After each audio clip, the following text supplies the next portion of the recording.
We're here today for a groundbreaking that's not quite like most other groundbreakings. We really want to make sure that the future of manufacturing is here in Pittsburgh. What we are building here is a modern-day manufacturing Silicon Valley. Think of it as a destination where companies that want to be part of the future of manufacturing come because they know it's where it's happening. Neighborhood 91 is the first campus of its kind in the entire world.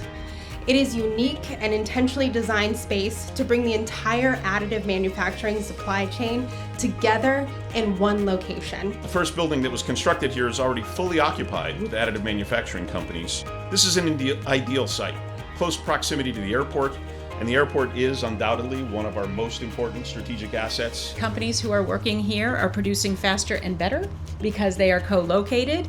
What used to take months now takes days or weeks. Advanced manufacturing and the energy transition aren't just distant concepts.